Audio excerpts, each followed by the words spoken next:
Let's review some viral and not so viral, but I think most of those perfumes today are quite viral Middle Eastern perfumes that I was so interested to try out. I was so close to blind buying some of them, but I'm very happy that I did not, and I want to tell you what I think about them. Let's start out with one that is not from Lattafa. Because it seems like most of the perfumes I ordered are from Lattafa. But this one is from Rasasi, and this one is Qasamat Ebhar. Ebhar? I cannot really read the Arabic on the bottle on this picture, but you will see the name. So anyway, the main accords are vanilla, sweet, powdery, fruity, fresh. A lot of accords actually, with the top notes of green apple and lemon. In the middle you have orris root, damask rose, jasmine and lotus, and in the base you have vanilla, praline, tonka bean and musk. Very interesting notes, because lotus is most of the time a very aquatic floral note that is being used in more fresh floral scents, but then the base seems so heavy and thick and sweet. And to begin with a perfume that this perfume reminds a lot of people of, it reminds a lot of people of Casablanca by SwissArabian, or the La Danza delle Libellule from Nobile, and I have to agree, but not quite like those. So, with those perfumes, a lot of people say they smell like apple pie. To me, the Casablanca one is a lot more fresh and even has something masculine to it. I was hoping for something a lot more sweet and creamy with the Casablanca one, and the Nobile one also doesn't smell like a thick and heavy creamy dessert to me. It was actually a lot like Casablanca, but a little bit more vintagey and powdery on my skin, and I preferred the Casablanca one, although I do not have one of those in my collection. But when I smelled this one, I was so in love. It was love at first sniff for sure in the very first seconds. And with a lot of those Middle Eastern perfumes, actually the top is not very good on my skin, and they have to settle down quite a bit for me to enjoy them and to really get a feel of the perfume. With this one, straight up, I'm like, this is good. But it gets more beautiful as it dries down. So I feel like the top is good, the middle is fantastic, and the dry down is like, So to me, this is a creamy, fruity, fresh, sweet scent. And this one is the creamiest out of all of them. So if people say I want like a creamy dessert type of perfume, I would not suggest Casablanca at all, or any of those perfumes that people say smell like creamy, smooth apple pie dessert. To me, they are a lot more fresh. This one is super creamy. To me, it smells like a peach yogurt. There is no peach in here and also nothing creamy, but I feel like the fruits in the top mixed with the sweet base notes are giving me this creamy peach yogurt smell that is so addictive and beautiful and like nothing I have in my collection. It reminds me a little bit of Ylang in Gold by M. Mikalev, which also gives me like a creamy peach yogurt smell, as well as Kashmir by Shuyukh, and that one leans a little bit more vintagey. Ylang in Gold smells a little bit more tropical because of the tropical florals, and this one is like in the middle. As it dries down, there is this one note, and I don't know what it is. I guess it must be the musk that again has this base like a lot of Middle Eastern perfumes where it falls flat to me. Some of them stay quite rich and are quite strong when it comes to the body of the perfume.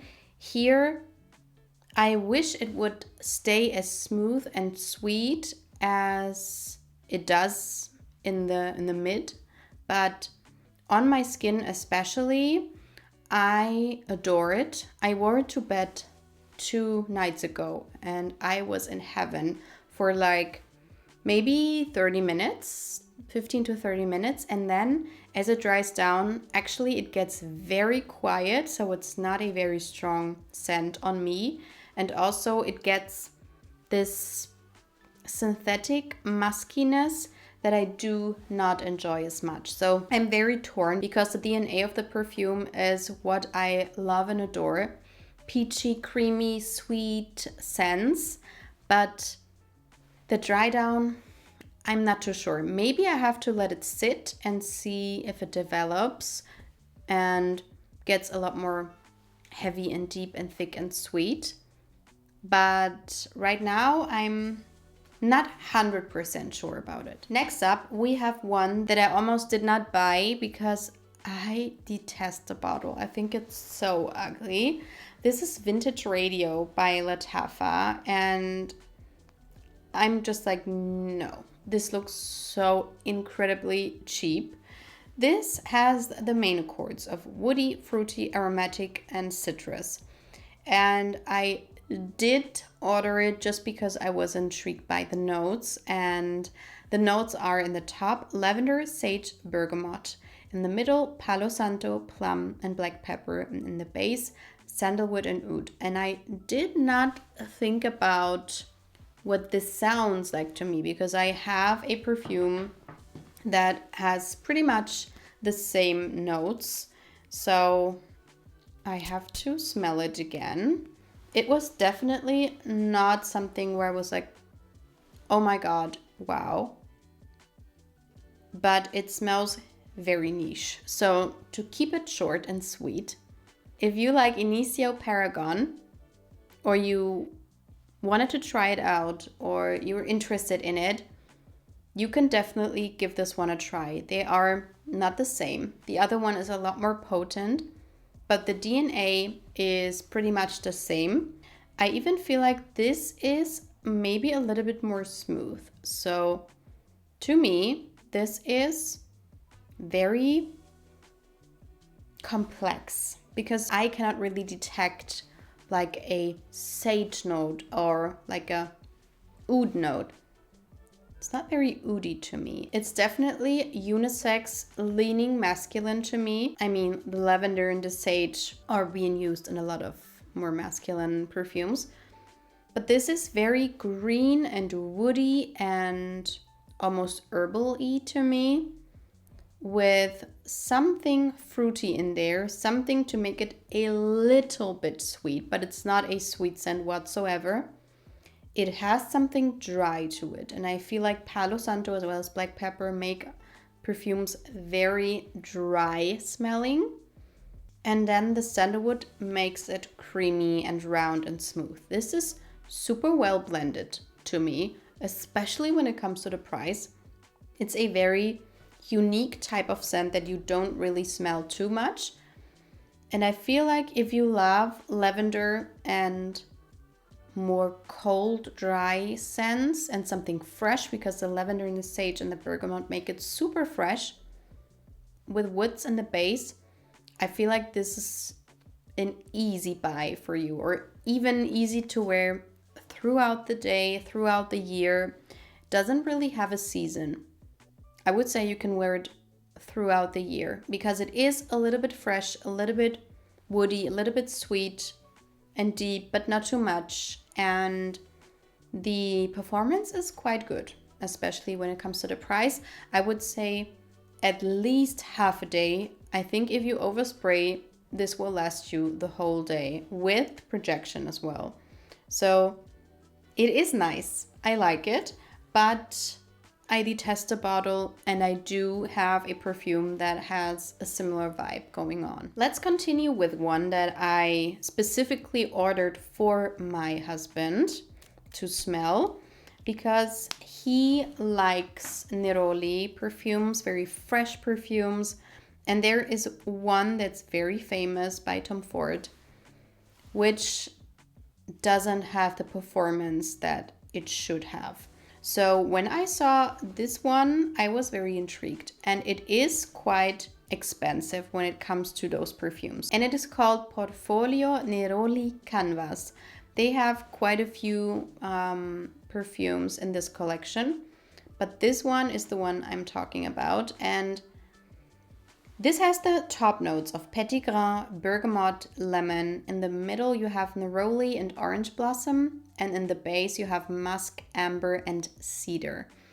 And this one smells very similar to Neroli Portofino or 4711, which was the first one to smell like it, or at least what I know of. But this is a very traditional German cologne that is very weak as well, but you don't pay a lot, so it's okay. But this Tom Ford one is just, it's just too much.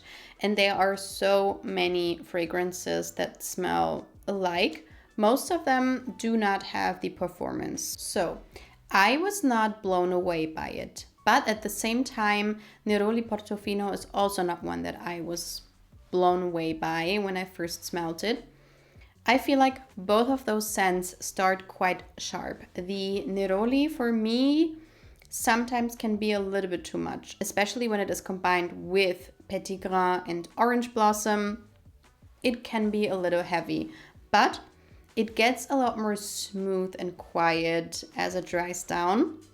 And to me, it is a great alternative to 4711 and Neroli Portofino if you want something that is longer lasting and a lot more inexpensive, especially when it comes to Tom Ford. Of course, 4711 is not a very expensive perfume, but also you have to use quite a lot to get projection or lasting power. But it is a cologne in the end. This one, however, I don't know if it is an eau de parfum, but you do get some performance. It's a fresh green perfume, perfect for the summertime. Speaking of summertime, I have a perfume that is so popular, and this is Shaghaf Oud Ahmar by SwissArabian. And I think this is quite new. Yeah, it was launched last year. So this has the main accords of fruity, powdery, floral, vanilla, sweet, amber, and lots more. But it has the notes of, it has a lot of notes. In the top, peach, melon, freesia, bergamot, iris. In the middle, apple, amber, tonka bean, and rose.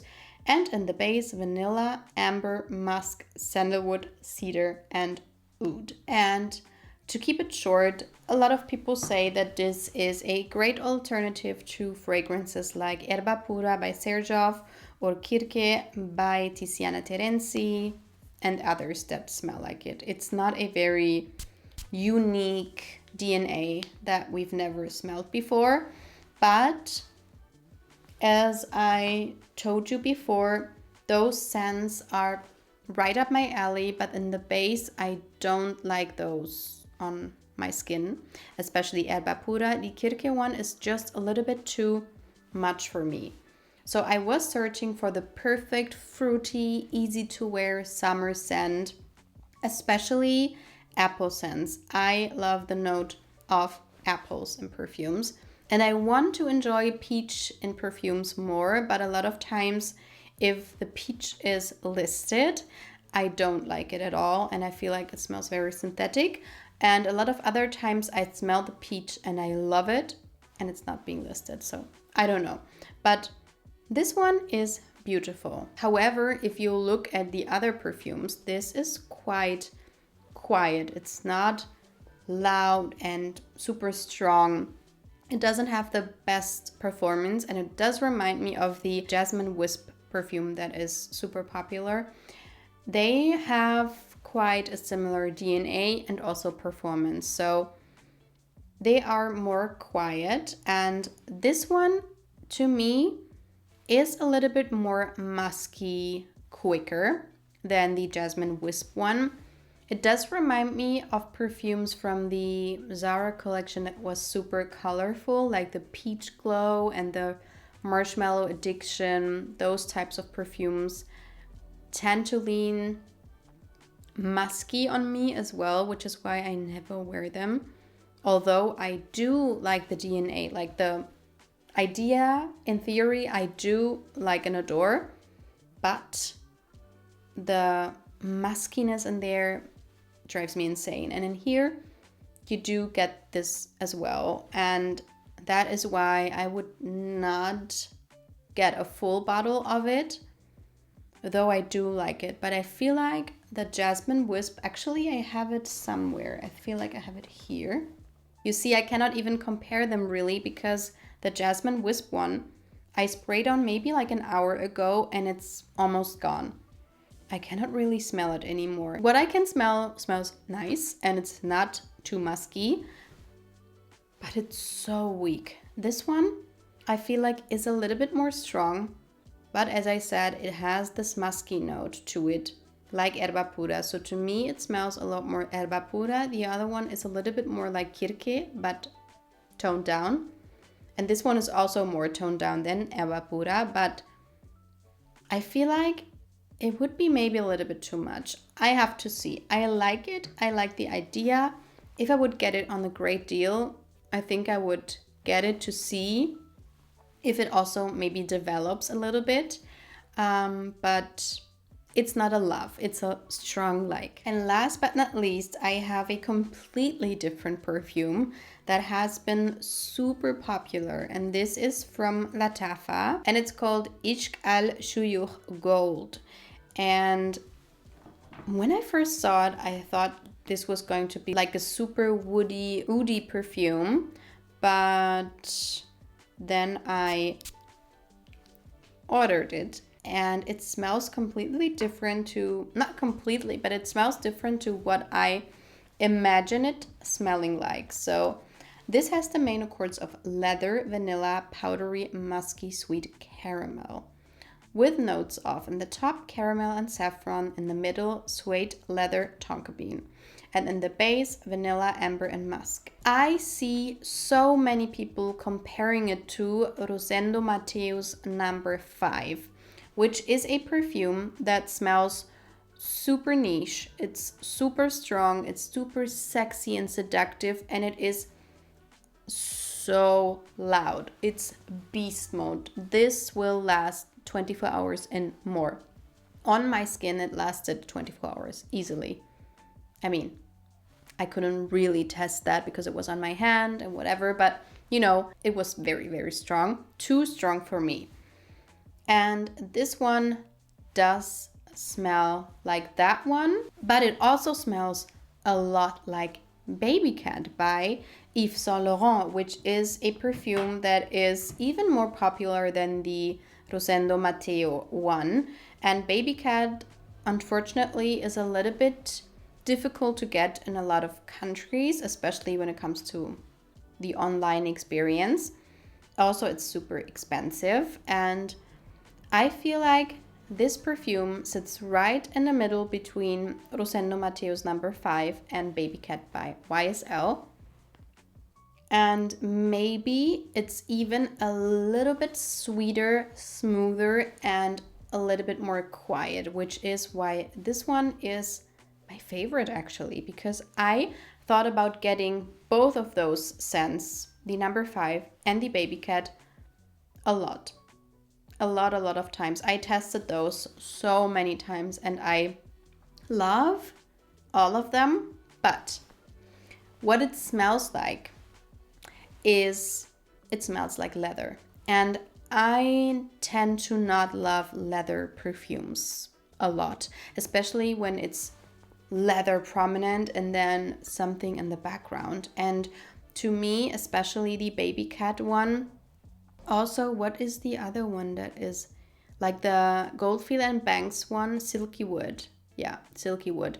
So many people say it's like a leathery, super sweet, creamy vanilla. To me, that one is leather, and in the background, maybe there was vanilla in the room 3 hours ago, but super leather heavy. This one is super sweet, smooth vanilla with a smooth suede leather, a beautiful fine saffron in there, and it's absolutely beautiful. It's so beautiful. I love all of the notes in there. There's this caramel in here, which I don't know if I get it. I think I get more of the creamy vanilla. It's super nice, and it is a perfume with a performance. It's not a very beast mode perfume to me, but it's a strong perfume. And the thing is, with those heavy fall winter appropriate deeper scents, they are just too much for me a lot of times, and I never wear them. And I feel like this is the DNA that I was searching for in a concentration that I can handle. So to keep it short and sweet, I think I will get this. It's just that I'm looking out of the window and there is a blue sky, it's sunny, it's super warm, and it's not really the time to get a fall and winter type of perfume. But I love it that much that I'm really considering getting it anyway, because I just love to smell it. I even think about maybe wearing it to bed. Would that be too much? Maybe. But it is just absolutely stunning, worth the hype, definitely viral for a reason. So these were all of the perfumes I wanted to share with you today. Please let me know if you've tried any of those. What do you think of them? How do they perform on your skin? Do you have the same experience with those fruity musk scents like the Ahmar perfume I shared with you today? And I hope to see you in my next video. Bye.